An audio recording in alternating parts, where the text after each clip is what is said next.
Hola, mi nombre es Valeria Correa Fis y voy a hablarle de algunas características que entiendo que son importantes a la hora de escribir un cuento. Hay una pregunta que se nos suele hacer los escritores con frecuencia y es la siguiente: ¿desde cuándo se siente escritor? No niego el atractivo de la pregunta, es una pregunta que creo que hunde sus raíces en nuestra tradición clásica, la idea de que el escritor es poseído por una musa que de alguna manera lo obliga a trabajar para él y ejecutar sus obras. Los franceses dicen la muse s'amuse, la musa se divierte, ¿no? A costa un poco del escritor o del artista que ejecuta por ella.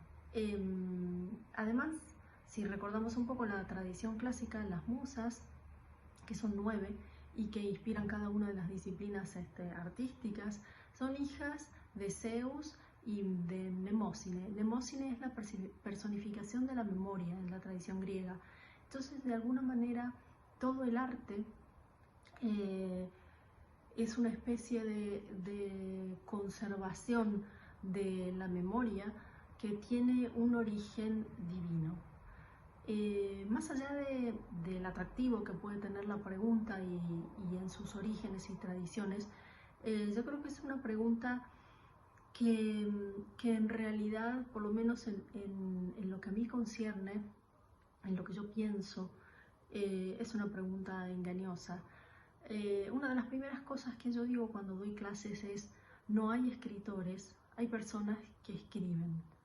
No importa los libros que uno tenga a sus espaldas, no importa los años de oficio, un escritor, un verdadero escritor, se enfrenta a cada libro con un magma de dudas, con un magma de incertidumbres, con un montón de preguntas sin respuesta que irá resolviendo a medida que vaya trabajando la obra. Los libros que hablan acerca de la técnica de la ficción, de cómo construir un personaje, de los narradores, del lenguaje que se debe usar, de cómo tratar la tensión narrativa, incluso libros que recogen las clases de algunos escritores, y libros que son muy divertidos porque de alguna manera funcionan como una especie de autobiografía que mezcla la experiencia vital con las lecciones que fueron aprendiendo de escritura. Evidentemente estos no son todos, estos son los que yo más uso a la hora de dar clases. Pero luego cada uno de nosotros, con la experiencia y con la poética que tengamos, vamos armando algunos principios rectores que por supuesto tampoco son inamovibles, que a lo largo de nuestras carreras creativas incluso podemos ir cambiando. Entonces, yo lo que preparé aquí, un poco con espíritu lúdico, son 10 mandamientos de cómo escribir un cuento. Repito, no son fijos, no son inamovibles, no son los únicos, sino que son 10 principios rectores que a mí me sirven a la hora de ponerme a escribir.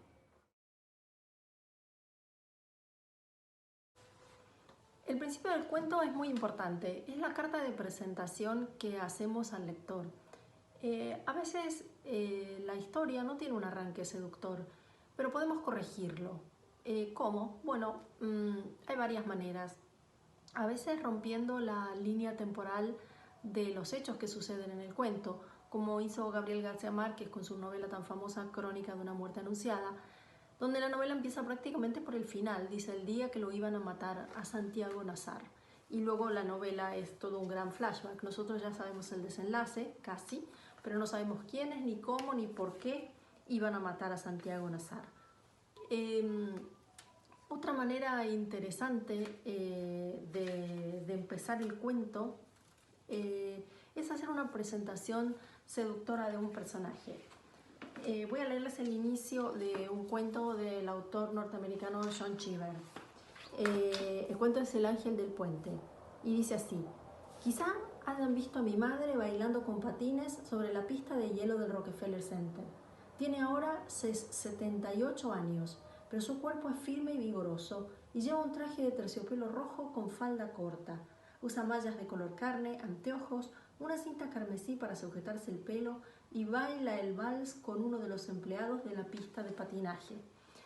La madre de este cuento es un personaje que no es tan importante. El cuento en realidad va de la fobia, de una fobia autobiográfica que tiene el narrador del cuento.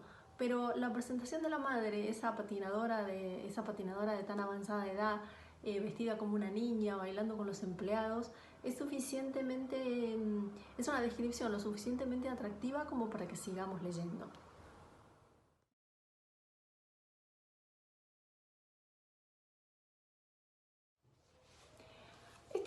Esta segunda idea tiene que ver con ciertas características muy propias del cuento, que son la elipsis, aquellos saltos temporales, la condensación, aquellas cosas que se esbozan y las ideas que se exponen solamente de manera fragmentaria. Obviamente no puedo referirme a todas estas características, pero sí voy a dejarles una cita del escritor español Francisco Umbral. Antes, cuando era un escritor joven, quería describir minuciosamente las situaciones, los lugares. Luego comprende uno que basta con dar un color o un olor. Al lector le basta, dice Baroja, de una calle decir que era larga y olía a pan. Ya está, un largo olor a pan. ¿Para qué más? El arte es reducir las cosas a uno solo de sus rasgos, enriquecer el universo empobreciéndolo. Quizá quitarle precisión para otorgarle sugerencia.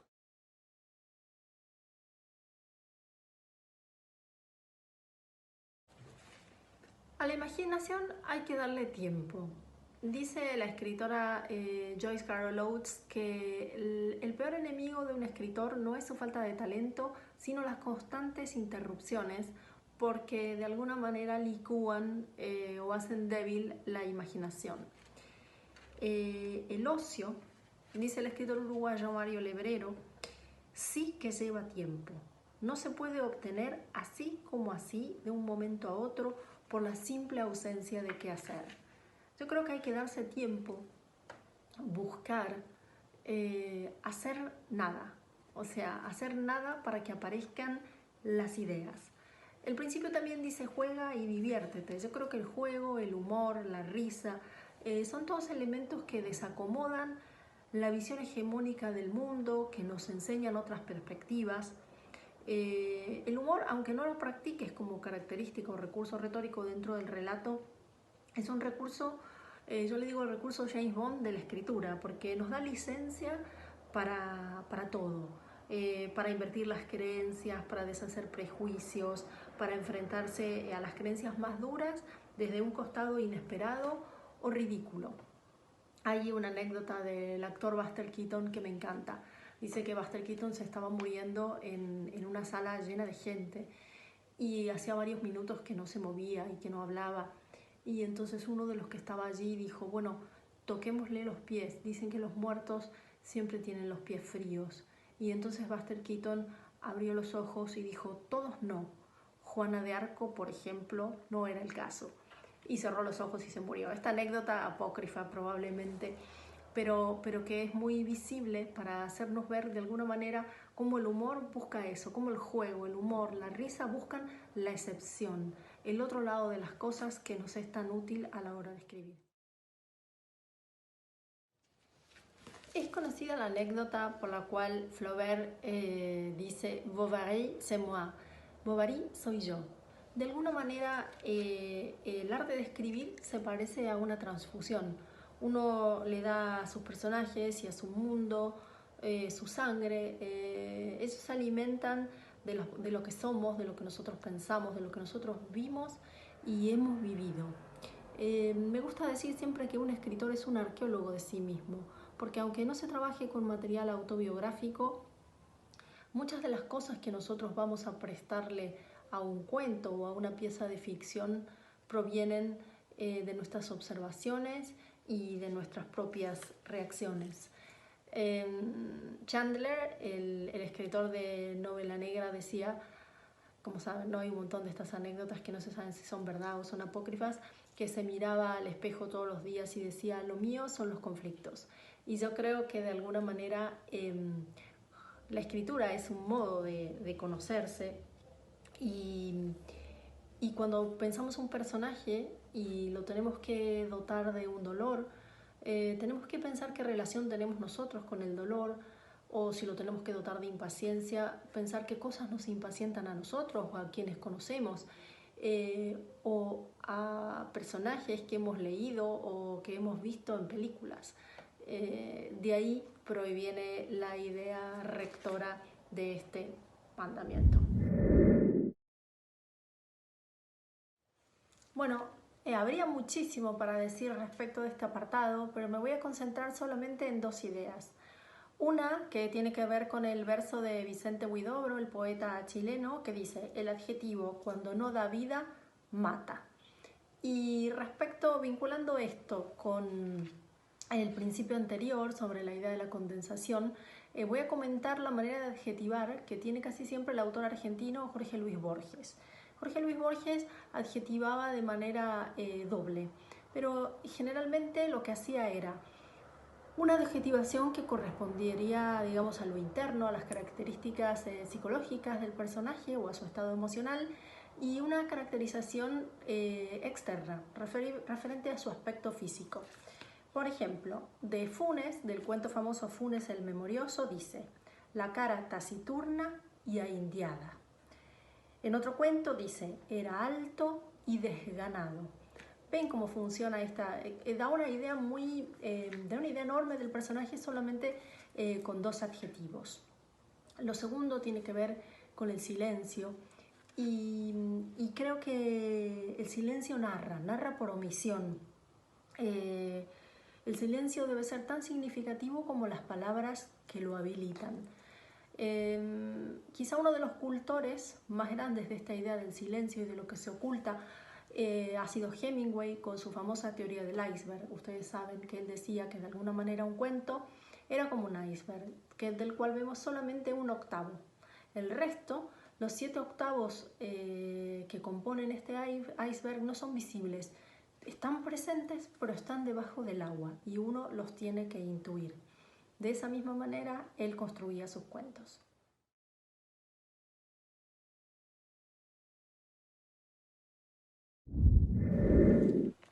Esta idea vincula, digamos, lo que yo creo que tienen en común literatura y filosofía, y es el asombro.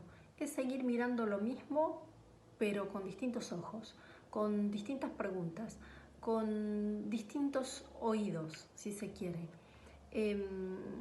Por ejemplo, siempre me impresiona una frase de Si esto es un hombre, del escritor italiano Primo Levi, que cuenta, es una novela autobiográfica que cuenta su experiencia en un campo de concentración. Evidentemente todos sabemos la violencia que se ejercía allí contra los detenidos. Sin embargo, en un momento del libro, Primo Levi dice: ¿cómo es posible golpear a un hombre sin cólera? O sea, él miró la violencia, la vio, la escuchó, y sin embargo ese asombro, esa indagación distinta dentro de esa violencia repetida, ¿no? Es lo que trasluce esa frase. Otro ejemplo que me encanta es del cuento Estrellas, del libro Parpadeos de Eloy Tizón. Aquí se describe un Mr. Spock un poco en decadencia, ¿no? Dice: es triste que un astronauta esté en paro. A Mr. Spock le joroba un poco haberse convertido con los años en una mezcla entre histrión de feria y estorbo.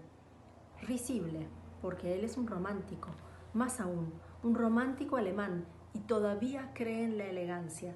Cada mañana compone en el espejo del camarote su gomoso pelo de japonesa, las orejas ya apenas puntiagudas, el blanqueado rictus empolvado sobre la sanguinolenta boca y los ojos de mapache sin lagrimales estirándose hacia las sienes.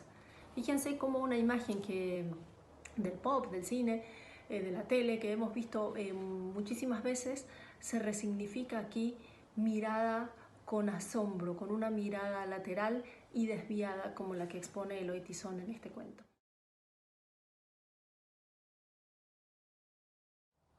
No juzgar a los personajes es algo bastante difícil de hacer a la hora de escribir.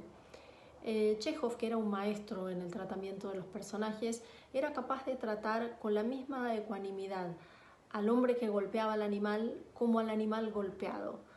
De esa manera nos ofrece, a través de las filias, las fobias, las pasiones, las miserias de los personajes, un cuadro completo. Y es el lector el que se forma el juicio y no el escritor quien nos da el juicio masticado. En mi idea personal, yo creo que lo literario está vinculado con la ambigüedad, con la multiplicidad de interpretaciones. Entonces, esta idea de cómo mirar a los personajes, qué distancia tomar de ellos, es quizá una de las ideas centrales en lo que a mí respecta a la hora de escribir.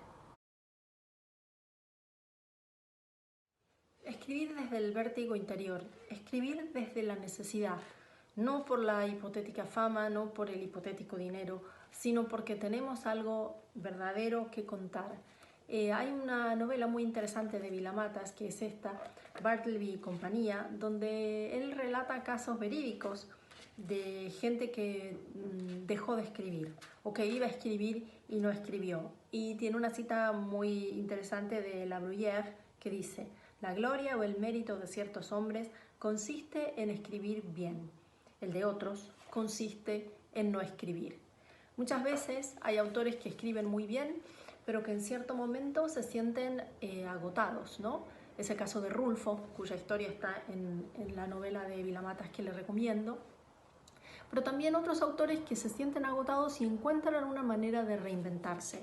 Quiero recomendar a este griego, Theodor Kalifatides, Otra vida por vivir, donde él es autor de novela negra y escribió en sueco.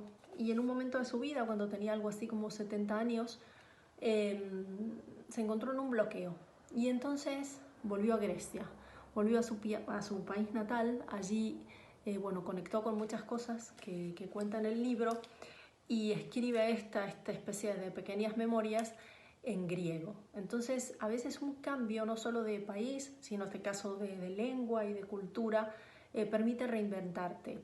Otro caso que me gusta mucho es el de la escritora argentina Eve Ward, que escribió muchísimo tiempo solo ficción y cuando ya era bastante grande dejó de escribir ficción, se puso a viajar y empezó a escribir crónica, porque dijo que se sentía agotada dentro de la ficción, que no tenía nada nuevo que contar y que escribir crónica le hacía crecer nuevas plumas.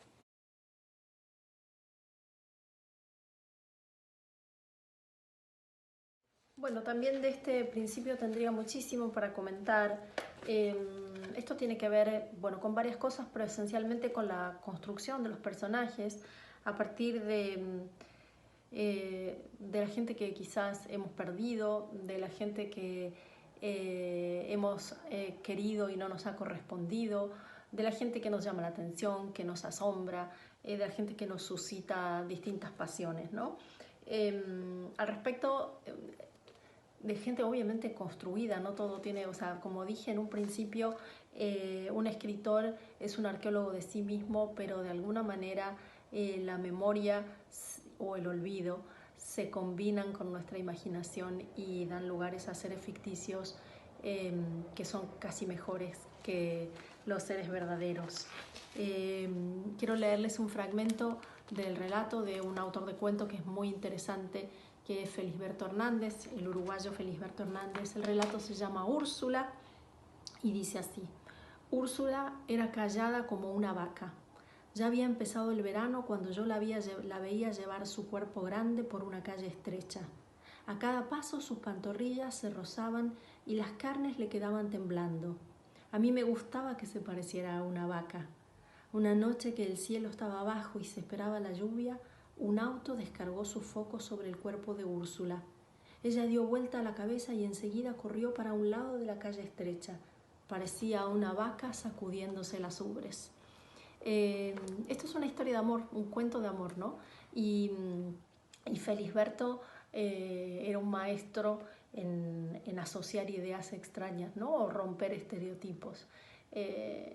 y entonces vaya a saber de dónde se nutría, pero como dije, esta idea encuentra, este principio, este mandamiento encuentra su fuerza en la construcción de los personajes, que sería algo larguísimo de comentar por acá, y espero que con este breve fragmento los pueda inspirar. Nosotros somos un enigma para nosotros mismos, y de alguna manera un buen cuento, una buena pieza artística no hace más que poner de manifiesto ese misterio que somos. Voy a terminar hablándole de dos escritoras que me gustan mucho, la argentina Silvina Ocampo y la brasileña Clarice Lispector. Dos breves fragmentos donde se pone de manifiesto la perplejidad, el misterio, la ambigüedad frente a esto que somos, frente a nuestra condición humana. Este es un fragmento de Silvina Ocampo, Cornelia frente al espejo. Cornelia, mi nombre me hace reír. ¿Qué quieres? En los momentos más trágicos me río o enciendo un cigarrillo y me echo al suelo y te miro como si nada malo tuviera que suceder. Ciertas posturas nos hacen creer en la felicidad. A veces estar acostada me hizo creer en el amor. Y el final de otro cuento que justamente se llama Amor, de Clarice Lispector, que habla de una mujer que de repente en un tranvía haciendo la compra se descubre vieja y extraña. Y dice así: su juventud anterior le parecía tan extraña como una enfermedad de vida. Había emergido de ella muy pronto para descubrir que también sin felicidad se vivía. Bueno, esta mujer vive distintas vicisitudes, que no se la pierdan, lean el cuento, en un día, y el cuento termina tan misterioso como empieza. Y si había atravesado el amor y su infierno, ahora se peinaba frente al espejo, por un momento sin ningún mundo en el corazón. Antes de acostarse, como si apagara una vela, sopló la pequeña llama del día. Un buen cuento se termina, pero nunca se acaba. Sus ecos, sus misterios, su profundidad siguen resonando dentro de nuestros corazones. Gracias por haberme escuchado, espero que la charla les haya sido útil, los induzca a escribir,